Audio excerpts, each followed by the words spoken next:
வணக்கம் என் குருநாதர் சிவாக்கிரன் இந்த பதிவில் நம்ம என்ன பார்க்க போகிறோம் அப்படின்னு பார்த்தீங்கன்னா ரிமோட்டை பற்றி தான் பார்க்க போகிறோம். ரிமோட்டை பற்றி ஏற்கனவே ஒரு வீடியோ போட்டிருக்கிறேன். ரிமோட்டோடைய ஃபங்க்ஷன் எப்படி என்ன பண்ணணும்னு சொல்லி அதை பற்றி தெரிஞ்சிங்கன்னா டிஸ்கிரிப்ஷனில் இருக்கும், அதை போய் பாருங்கள். இப்போ என்ன பண்ணோம்னா நம்மளுக்கு ரிமோட்டே இல்லை. நிறைய வீடுங்களில் பார்த்தா ஏசியோட ரிமோட்டு தொலைஞ்சு போச்சு, அதால் ரிமோட்டு போய் கேட்டால் மாடல் இருக்கணும் அப்படின்னு சொல்கிறாங்கன்னு கேட்குறாங்க. சரி, எந்த ஏசியாக இருந்தாலும் எந்த ரிமோட்டை தொலைஞ்சு போனாலும் நம்ம ஈஸியாக ஒரு பண்ணுறதுக்கான யூனிவர்சல் ரிமோட்டுன்னு ஒன்று இருக்குது. இந்த ரிமோட்டை வாங்கி உபயோகப்படுத்தினா நீங்கள் வந்து அந்த ஏசியை நீங்கள் ஆப்ரேட் பண்ணலாம். இதில் ஒரு ஆப்ஷன் இருக்குது. இந்த ரிமோட்டை எப்படி ஃபங்க்ஷன் பண்ணணும், இப்போ நீங்கள் எந்த ஒரு ஏசி வச்சுருக்கிறீங்க, ஏதோ ஒரு ஏசி மாடல் வச்சுருக்கிறீங்க, அந்த ஏசிக்கு அந்த ரிமோட்டு தொலைஞ்சு போச்சு, இப்போ ரிமோட் வேணும் அப்படின்னா இந்த யூனிவர்சல் ரிமோட்டு வாங்கிட்டு இந்த ரிமோட்டை எப்படி யூஸ் பண்ணணும், இந்த ரிமோட்டை எப்படி அது கூட அந்த ஏசி கூட நீங்கள் செட் பண்ணணும் அப்படின்றத பார்க்கலாம். இப்போ பார்த்தீங்கன்னா இந்த யூனிவர்சல் ரிமோட்டு இருக்குங்களா, இதான் யூனிவர்சல் ரிமோட்டு. இந்த ரிமோட் பார்த்தீங்கன்னா என்ன இருக்குன்னா, மேலே ஒரு இந்த பாக்ஸில் கொடுத்துருப்பாங்க. நம்ம என்ன ஆப்ஷன் பண்ண போகிறோம், டிகிரி கம்ப்ரஸ் இருக்கும், அப்புறம் கூல் மோடு, ஆட்டோ மோடு.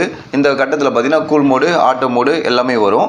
அப்புறம் இது வந்து ஃபேனுடைய ஸ்பீடு காட்டும். இது வந்து டிக்ரீஸ் அண்ட் இன்க்ரீஸ், அதாவது மைனஸ் ஆர் ப்ளஸ் இருக்கும். இந்த 4 ஆப்ஷன் கொடுத்துருப்பாங்க. அதாவது இது வந்து மோடு பட்டன், இதுதான் வந்து மோடு பட்டன்.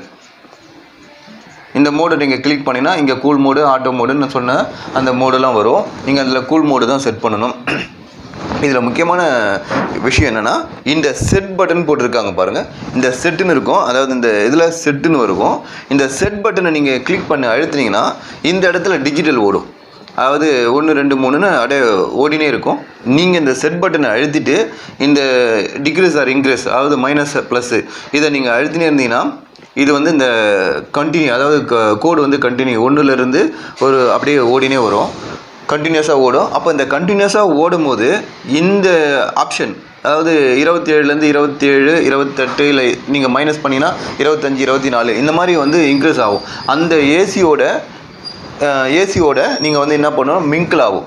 எந்த இடத்துல மிங்கிள் ஆகுதோ அந்த இடத்துல என்ன பண்ணணும், டக்குன்னு ஓகே, அதாவது ஒரு 400 அப்படின்னு சொல்கிற அந்த கவுண்டிங் ஓடி அந்த பிறகு நீங்கள் இது வந்து மிங்கிள் ஆகிடும், அதாவது மாறும். ஏசியில் இருக்கிற ஏசியோட அந்த ஏசியோட டிகிரிக்கும் இங்கே ஒரு டிகிரிக்கும் நீங்கள் 26 வச்சுருக்கீங்கன்னா ஒன்று நீங்கள் மாற்றும் போது 27, ஏசிலையும் 27 வரும். இல்லை நீங்கள் குறைக்கும் போது ஏசிலையும் 25, இங்கேயும் ரிமோட்டு அந்த மாதிரி வந்துச்சுன்னா அந்த இடத்துல உடனே என்ன பண்ணணும், ஓகேன்ற பட்டன் அழுத்திங்கன்னா அந்த பட்டன் அப்படியே செட்டாக நின்றுடும். இந்த இடத்துல 400 அப்படியே ஃபிக்ஸடாக ஆகிடும்.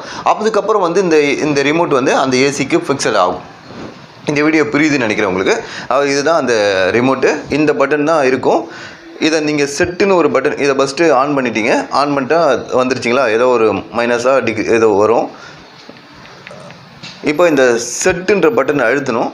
செட்டுன்னு பட்டன் அழுத்தின உடனே நல்லா கண்டினியூஸாக அழுத்தணும். பார்த்தீங்கன்னா இந்த இடத்துல அந்த பஸர் வந்து துடிச்சினே இருக்கும். அப்போ என்ன பண்ணணும், நீங்கள் இந்த பட்டனோ இல்லை இந்த பட்டனோ அப்படியே நீங்கள் கண்டினியூஸாக அழுத்தினே இப்படி ப்ரெஸ் பண்ணினே இருக்கும்போது இந்த இதுக்கும் ஏசிக்கும் மிங்கிள் ஆகும்போது இந்த பட்டன் வந்து வேரியேஷன் இருக்கும். நீங்கள் உடனே ஏசிலையும் 25 காட்டும், இங்கேயும் 25 காட்டும். அந்த மாதிரி காட்டும் போது உடனே அந்த இடத்துல நிறுத்திட்டு இந்த ஓகேன்ற பட்டனை நீங்கள் ப்ரெஸ் பண்ணிங்கன்னா அப்படியே பாருங்கள் செட்டாக நின்றுடும். அதுக்கப்புறம் துடிச்சது ஒரு ஈக்குவலாண்டாக நின்றுடும். இப்போ வந்து இந்த ரிமோட்டும் அந்த ஏசியும் வேலை செய்யும் உங்களுக்கு. இந்த வீடியோ உங்களுக்கு பிடிச்சிருந்தா லைக் பண்ணுங்கள், ஷேர் பண்ணுங்கள், கமெண்ட்ஸ் பண்ணுங்கள்.